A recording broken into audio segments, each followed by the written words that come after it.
Presentation के लिए of किया था sir. And I saw the heart that I just immediately had that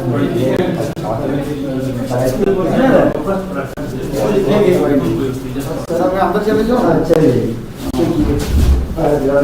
normal dose से क्या disturb no issues that's right but here now you can see the things better that is better in many of these situations okay who will introduce him Manoj Sharma sir last time किसने किया था no who is last time तो मैंने किया who is having the you are research scholar in the current batch yes sir my batch is experimental in condensed matter physics no problem but we attend sir classes very good particle physics so क्या किया mail में interest उसके अभी तो वहीं खोलो वहीं उस पर मेल होगी ना मेरी वो देखो no subject C H P वाले करो ना इस पर सी एच पी ठीक है सी यू एच पी ठीक है G 220 R D P H Y 02 HPCU HPCU.ac.in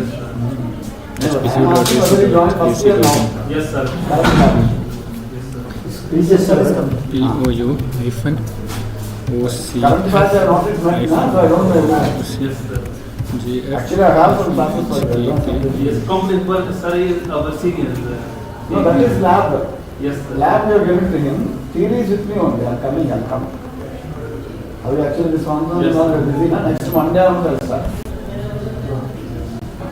no break my batchmate 7 is 7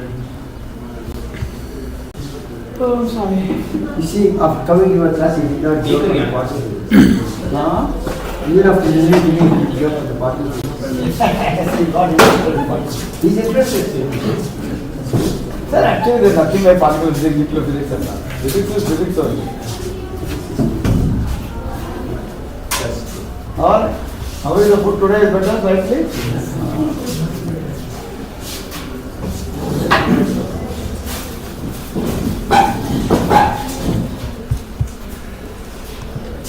at the end of the session na just remind me we'll go and see those posters also in Kina ठीक है sir इसी session poster ना तो गिर गया है किसी का यहाँ से कहाँ पे ये just the MSc students na three of my project students they had posters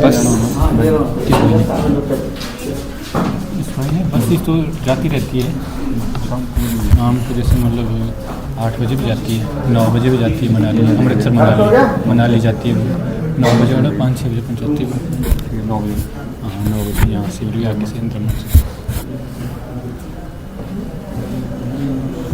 sir का प्रेजेंटेशन नहीं है हमारे पास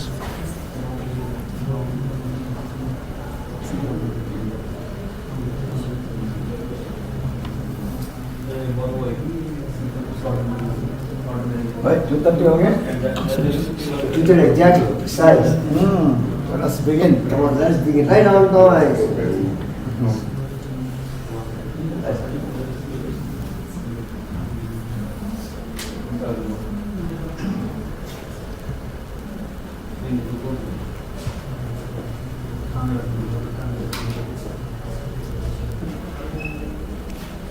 so what is Rakesh is all on sorry sir Rakesh is all these questions not Rakesh no chairing no problem he's gone somewhere but what's his name Manoj sir okay we're waiting for him okay that's good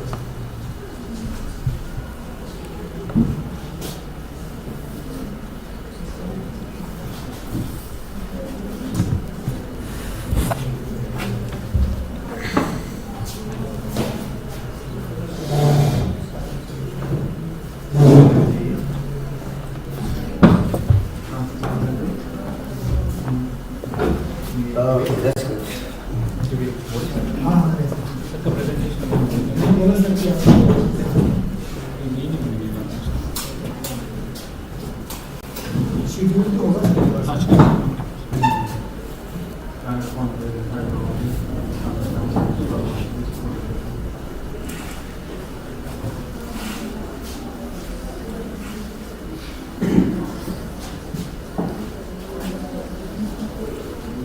अच्छा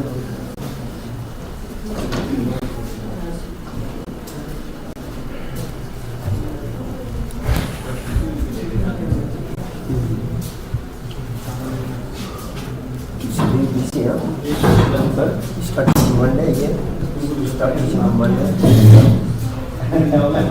How many hours a week you teach? Typically about 4 to 6.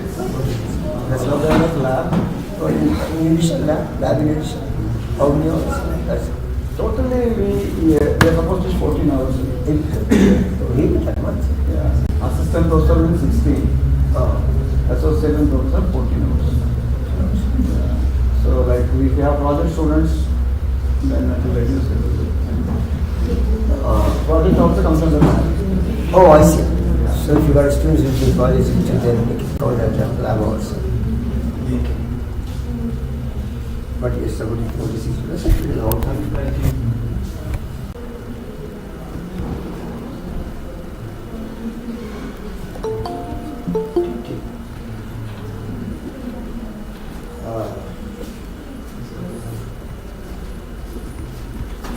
Swapna मैंने आपको एक paper भेजा था, आपने देखा? भाई sir का प्रिंट आउट कहाँ गया? मैंने भेजा था आपको एक पेपर प्रिंट करने के सर के लिए। दे दिया आपने सर को?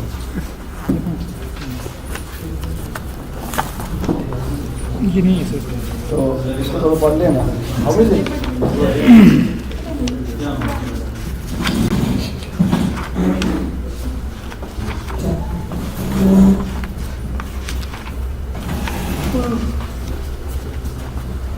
ये नहीं है सर, ये और है सर।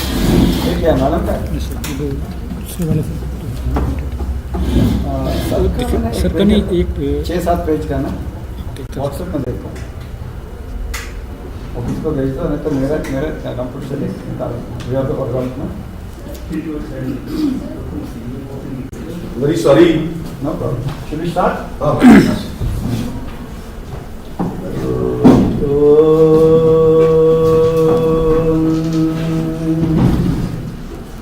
गणेशाय नमः, सरस्वत्यै नमः, श्रीगुरुभ्यो नमः, हरि ओम्।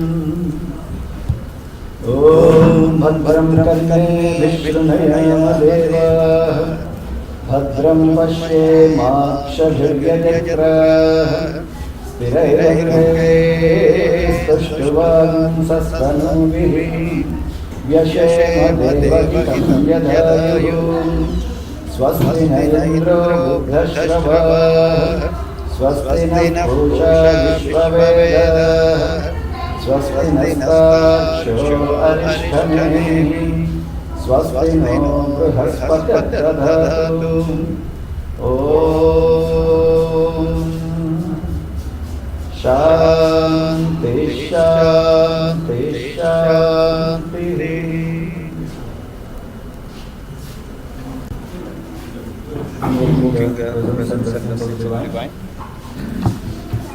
Welcome to all of you for another session, the afternoon session of the second day of our international conference on recent trends in nuclear physics. This afternoon we have Manoj Kumar Sharma from Tapar University, a very well-known figure in nuclear physics, theoretical nuclear physics. So, Sir has been associated with us for the last 2 years. And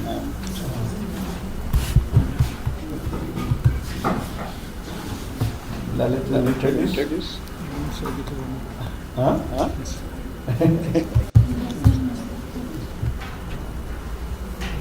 Detail.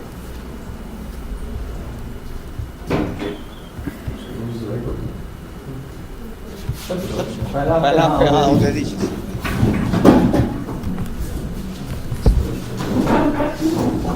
क्या कौन पे? लड़के के पास है sir, मेरे पास नहीं है film से भी।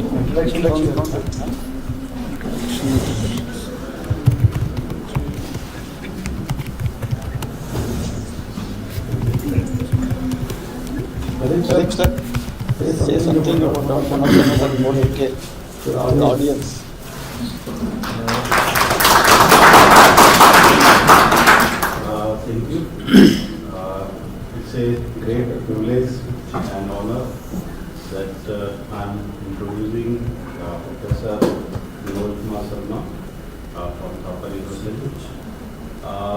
He belongs to this place, that is Kangra district, and he did his BSc from NIM Kangra, then Master and PhD degree from Punjab University, and he's working from I think more than 20 years in Harvard University, and he has more than 160 research publications, although it may be a little longer, it may be more than that, and he has visited not many countries for research program.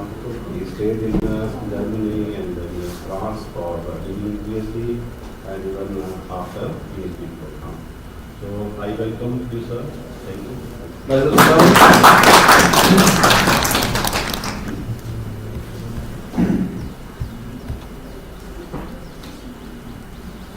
कल की जितना भी है ना इसमें सबका किसी के नाम डाल दो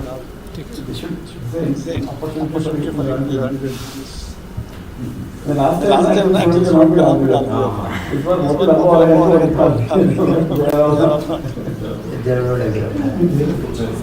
नहीं सर आप हम तो बैठ के रहते हैं क्या आ गया F5 is not working. So,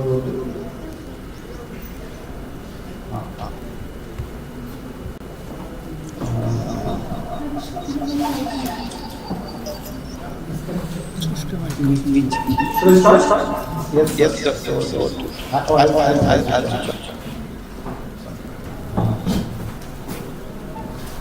So, thank you very much for the kind introduction.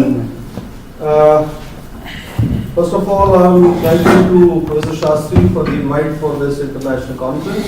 Our pleasure, sir. It's always a pleasure to interact with you. And I'll be talking on nuclear decay dynamics and associated phenomena. And I've come from Thapar Institute of Engineering and Technology. It is based in Patiala, Punjab. So we are somewhere like 75 years old institute.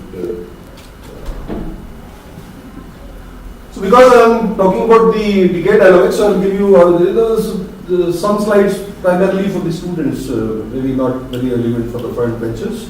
So we'll give you some highlight that how this decay dynamics, particularly in context of fission, have evolved.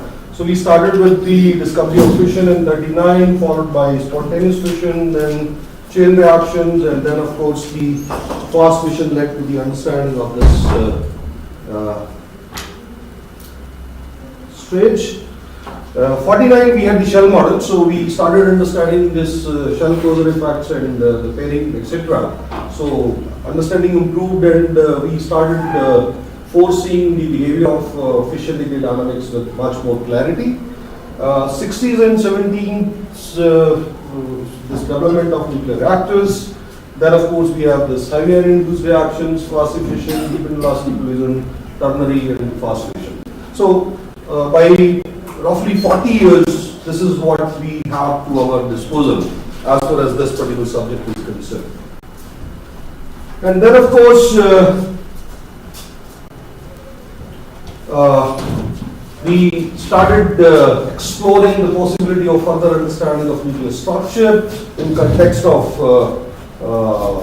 heavy ion induced reactions where the fission was prime clear, and eventually during last couple of decades we have been trying to have better insight of decay dynamics of heavier and super heavy systems, where again quasi-fission and related phenomena are relevant, and then we have started understanding the mass distributions.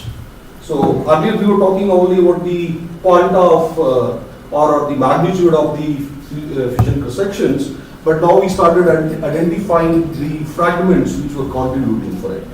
And of late we have been talking about the charge distribution as well. So this is the long way in which this particular subject actually have evolved. So this is some 85 years old or 84 year old long journey.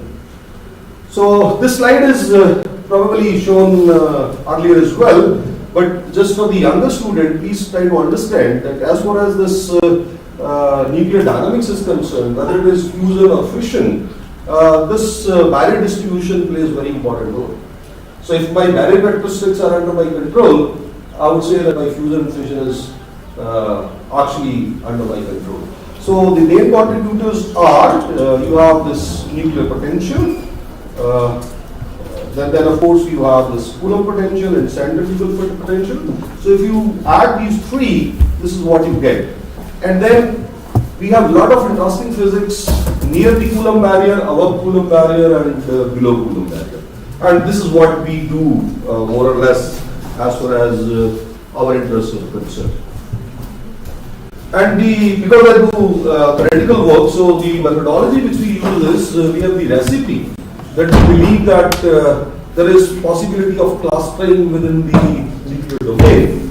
And the argument is that the clustering is almost absolute. For example, we have galaxy clusters, star clusters, planet clusters, atomic clusters, alpha clusters, quark clusters. So why not you have the possibility of nucleonic clusters within the nucleus as well? So with this argument, this methodology is worked out. And these are our broad focus areas where we actually work upon. For example, we do a lot of work on cluster emission.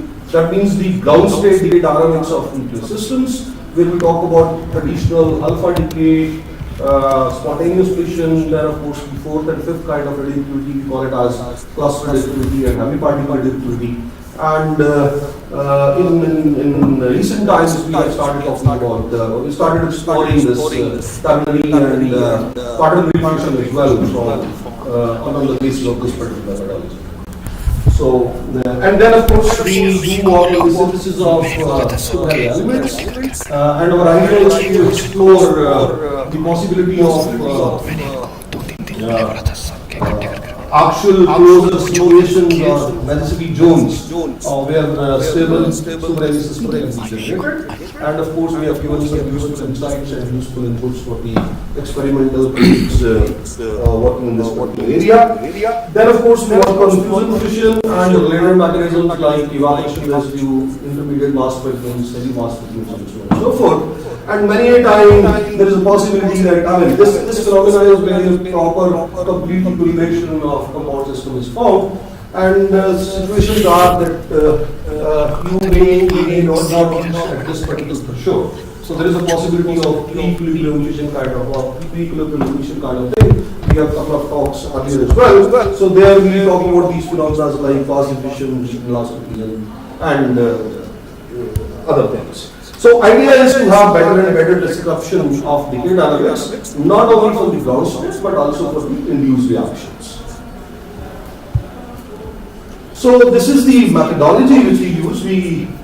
This methodology is inherited from quantum mechanical fragmentation theory, and this story started with this DRL paper in 1974.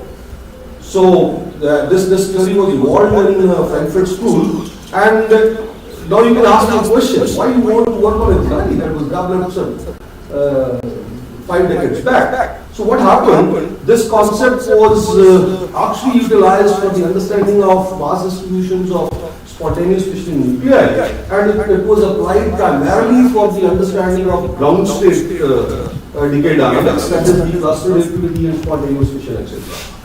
And another point is that during the initial couple of decades, our previous generation, they have not talked about the nuclear shifts. So during last couple of decades, where I started working in this particular area and my colleagues, so what we have done is we have tried to extend it for the induced reactions. That means we try to explore fission and related phenomena of this. And then we have inculcated the role of nuclear deformations and related orientations in the calculations. Not only that, we have included the temperature dependence in the binding energies, which is a relatively difficult task in order to do this binary decay dynamics where you have large number of fragments. So that's the whole story.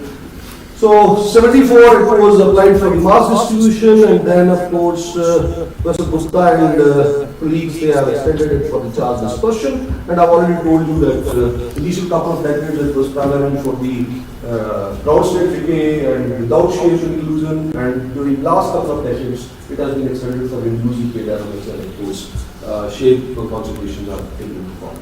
So again, for the younger students, as far as the nuclear shapes are concerned, we have lowest order deformation, we call them as quarter pole. So you have quarter pole deformation, you have oblate nuclei, polate nuclei, and then of course you have octopole deformation, sphere-like shapes, and then of course you have hexadecapole. You have many other possibilities as well, but I am not finding myself to these out because the result which I will be sharing with you, they are relevant primarily for these shapes.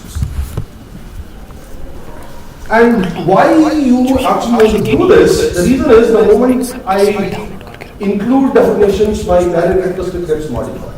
So I show you this Barrett characteristic, and if I do a calculation for spherical case, that means I treat all my fragments as spherical, I'm somewhere here, and the moment I include definitions, my Barrett characteristic gets modified. So with the modification in the Barrett characteristics, all situation gets more and more interesting. Which one is to be pressed? Okay. So again, this slide is again strictly for the younger students. Suppose you have two colliding nuclei, projectile and target, and suppose that both are spherical. So the moment both are spherical, what happens is the interaction distance between the centers of spherical nuclei remains same. So even if I rotate one of them with respect to another, or both simultaneously, it doesn't make any difference because they are spherical, right? So my job is very easy, and I don't need to worry about the orientation degree of freedom. But the moment I take one of the nucleus as deformed or both deformed, then what happens is the interaction distance changes at different orientations of deformed nuclei. So now, if I am trying to control my calculations, I have to rotate one nucleus with respect to another over 360 degree. So even if I take an decrement or increment of 1 degree, I have to do 360 calculations, which I was doing only one calculation for the spherical case. So my computation load actually gets compounded in respect to it. So this has been taken care to some extent.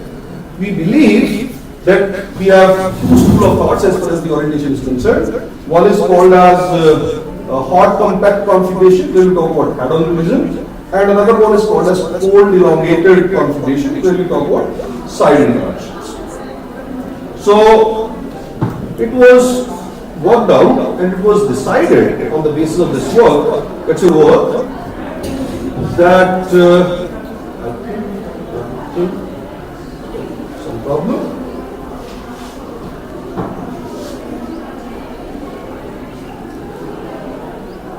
Some wrong number. Yes.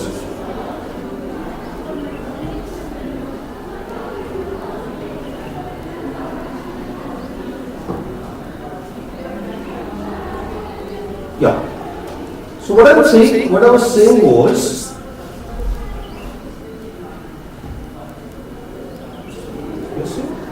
there was a table which for some reason is not visible. That's my worry anyway. So you assume that there is a table. I think for some reason I'm able to see it here but not here. Maybe my color choice was not good. So we have a table in this particular paper, so you can refer this article and you can see it's a published table. So in this paper, roughly 15 years back or more, it was decided that if you confine yourself to beta 2 deformations, then you need not to worry about the orientation degree of freedom. You can fix your angles.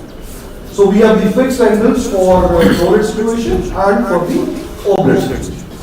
However, if you go for the higher order deformations, as we have done in this recent paper of 2020, we have included the shapes of octopole deformation. We have taken some soft fear and rigid pair combination, and you can see my angles get modified to a tune of 10 to 15 degrees.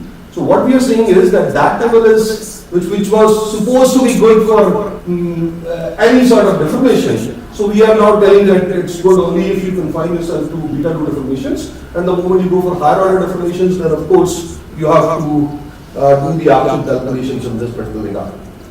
So my methodology, we have this mass and charge respectively coordinate. That means I can do my fragmentation in mass coordinate as well as in charge coordinate.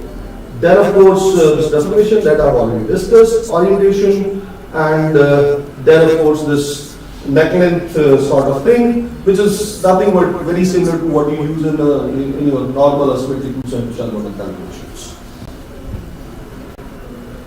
So what we do is we solve a Schrödinger equation in mass asymmetry coordinate. This d theta is the mass parameter. You can take it from any hydrodynamical flow kind of thing, or people use Planck masses. So whatever you want for, you can do that. And then the solution of the Schrödinger equation gives me a factor. We call it as deformation probability.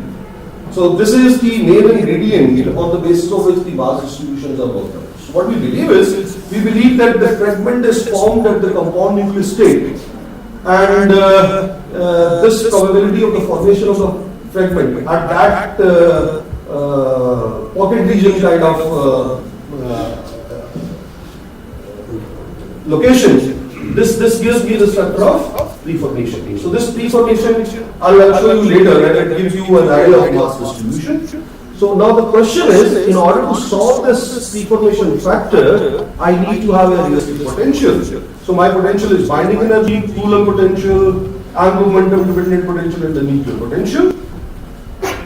As far as the binding energy is concerned, one can take Likotov plus shell direction. So what we do is we take Seeger formula and then we have modified some of its constants so as to tune it with the Davidson plot so that the temperature dependence can be included. And then this shell correction is done in the way of variance technique, normal hypothesis. Coulomb potential, this is the expression particularly for the deformed nuclei. Angular momentum, you can have different school of thoughts. So as far as the moment of inertia is calculated, one can do it either on the basis of non-sticking interaction, rolling interaction, or sticking interaction. But in our calculation, because we are confining to a neck region of approximately 1 to 2 Fermi, so we believe that this sticking interaction kind of thing is more tuned to the kind of calculation which you are interested in. So on the basis of this, we go further, and as far as the nuclear potential is concerned, one can use some pocket formula. So there are not many pocket formulas available on the basis of proximity theorem, and parallelly one can calculate this potential on the basis of Sturm energy density formalism. And the beauty of this Sturm energy density formalism is, I think we can hide this now. Yeah. So the advantage of using this Sturm energy density formalism is that I can segregate the relative contribution of spin saturated and spin unsaturated component. So that means I can segregate the relative contribution of spin dependent and spin independent contributions. So as far as this is concerned, this is how we calculate. Nuclear potential is energy expectation at some fixed distance minus that of infinity, and then the expectation value is in the form of some Hamiltonian. And this Hamiltonian is having different terms. Dalip has worked on this, and probably some student here might be working on the same topic as of now as well. So we have zero range term in this Hamiltonian, we have kinetic energy, we have density dependent term, we have effective mass term, we have finite range term, and the later Hamiltonians they also contribute this spin orbital density term.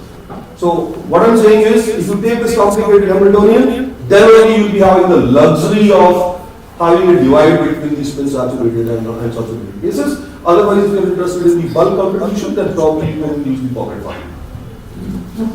So, then of course, if a fragment is formed here, then it will be tunneling across the barrier. So this tunneling can be calculated by any one-dimensional penetration model. So normally for our calculation we use WKB approximation. One can use Hill-Wheeler because we have published a couple of articles where we have seen that the results on the basis of WKB and Hill-Wheeler, they are not different by much margin. So whatever is your expertise, you can opt for it. And then, of course, the intersections are calculated in reference to the partial wave analysis, where I aggregate my intersections of different L states from 0 to L max, and this P0 is the deformation factor I was talking about, which is the solution of Schrödinger equation, and this sanitary is the tunneling probability across the band. So, on the basis of this, I can calculate evaporation residue, that is the sum of cross sections from 1 to 4, and the fission cross section, which are the comparable fragment. Again, for some reason, we are not visible anyway. That's not a problem. So, I will. How much time do we have? 3. 10 minutes? Okay. So, as far as I will show you some results. For example, here we worked on this reaction where thorium was formed using the sulfur-30 reaction. And interestingly, here we had the compound nucleus cross section as well as the non-compound nucleus. So you can see this lower curve is for the fast fission, this green one is for the fast fission, and this blue one is for the fusion fission. So if I add these three, I get this black curve, and that is where I come across this capture perception. So in my treatment, I can calculate the relative contribution of any sort of equilibrated or non-equilibrated component, and then of course we calculated the compound nucleus, compound nucleus fusion probability, which is the ratio of compound nucleus component divided by the total cross section. So you can see this PCS is lower at the lower energies as well as the higher energies. So the reason is that lower energy material projectile is not having the enough energy to overcome the barrier, and at the higher energies, these non-compound nuclear components like fast fission, etc., they are playing a spoil game. So if I'm confining myself to near barrier, my Coulomb barrier is here, I'm in a very, very happy state. Or else I go here or here, then of course I have to deal with lot many situations like fusion hindrance or fusion suppression at the below barrier region, and inclusion of these unwanted non-compound nuclear channels. Unwanted I'm saying because I don't want them when I'm trying to equilibrate a state, right? So, not because I hate them, but what I'm saying is that if I'm interested in the equilibration of something and it is not, or something is competing with that, then of course on the calculation front it's dangerous for me. So, those situations they are relevant at these higher energies. Then, just for the understanding of the students, this slide is, it shows the effect of quasi-fission in reference to angular momentum and energy or acceleration energy. So we have something we call it as quasi-fission barrier. It is nothing but the difference between the pocket region to the peak, and then of course you can see at lower angular momentum this is fairly large, whereas at higher angular momentum it reduces. So that means quasi-fission barrier reduces with the angular momentum. So I have plotted it here. My angular momentum is increasing from here to here, and quasi-fission barrier is decreasing. Whereas the Coulomb barrier is increasing. Right? So what happens is there is some state where they supersede each other, and this is the range beyond which my non-compound nuclear channels like quasi-fission, etc., will be more important. So this is the story for the angular momentum. Similarly, the excitation energy, if I go for the, this 118 is the lowest and 195 is the highest. So if I go from black to green, which is lowest to highest, you can see my quasi-fission is almost silent at the lowest energy, whereas at higher energy I am having. So only carrying away information is that quasi-fission will be prominent at higher angular momentum at higher acceleration energies. I'll show you a couple of results where we'll talk about the mass distribution. This is my calculation of preformation probability. So my preformation probability is something like this, and this is the experimental yield. So the behavior of my preformation probability and experimental yield, they are not one-to-one same, but they are having some sort of mapping. So what we believe is, we argue that my preformation probability give you some idea about the mass distribution and relative contribution of the fragments in the fissioning zone. So we have done some calculations. Say for example, we have worked on these nuclei right from bismuth 201 to uranium-230 to 228. So the lower one gives me the relatively symmetric mass distribution, whereas the heavier one they give asymmetric mass distribution.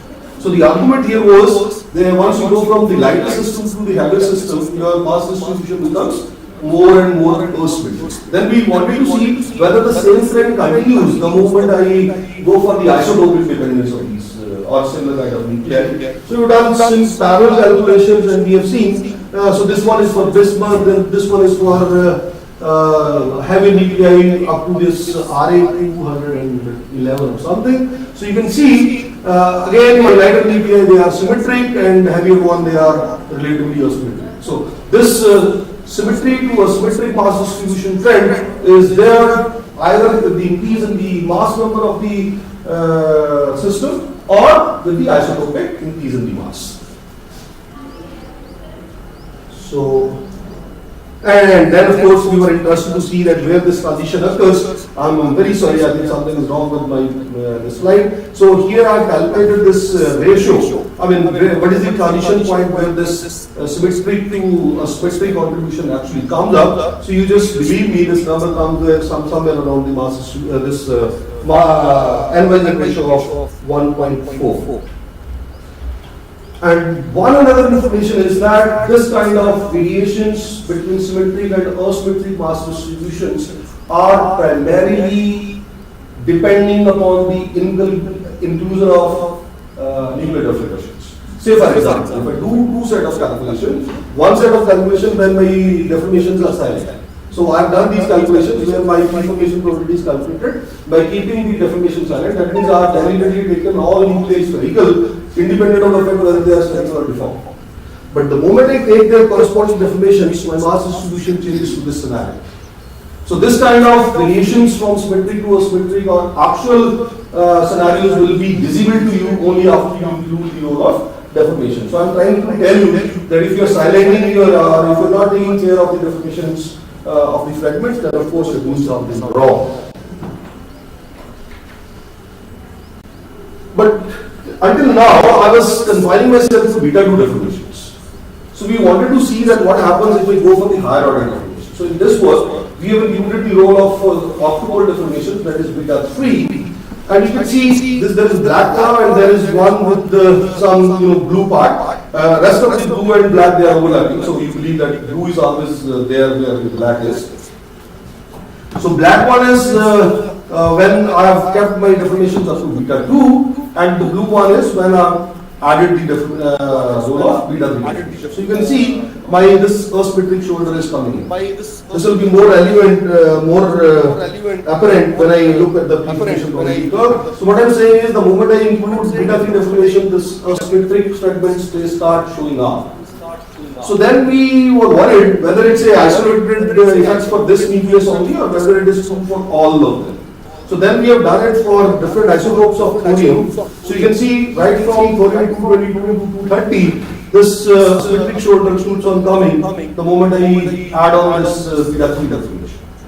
So this was done in reference to the mass distribution. Then we did parallel calculations for the charge distribution and the same effect is again seen.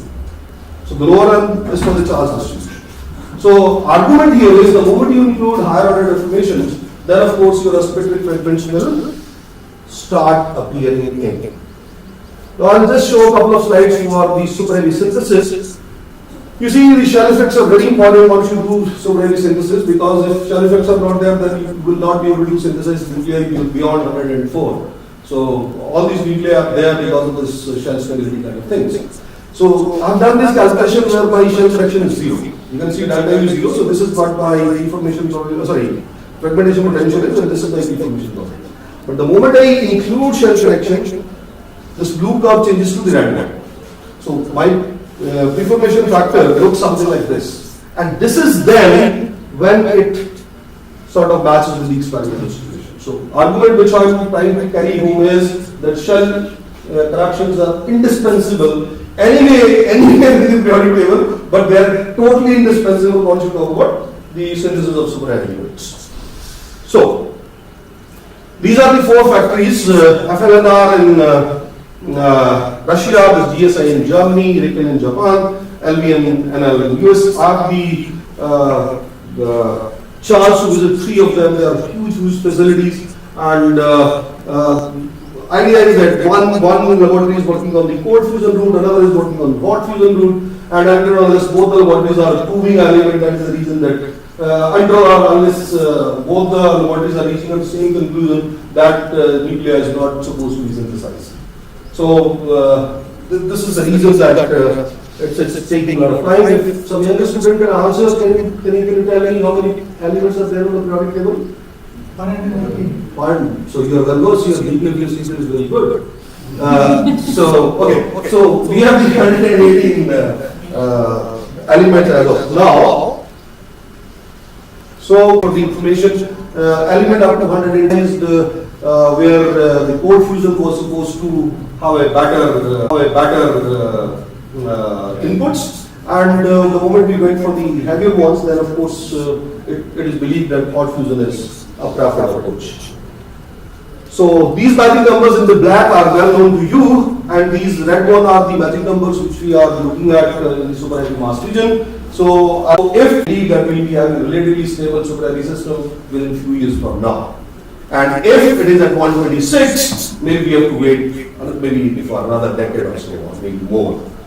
And similarly, we have these deformed shell closures. So the moment I was adding them, I thought that just for the students, this information should be equally important.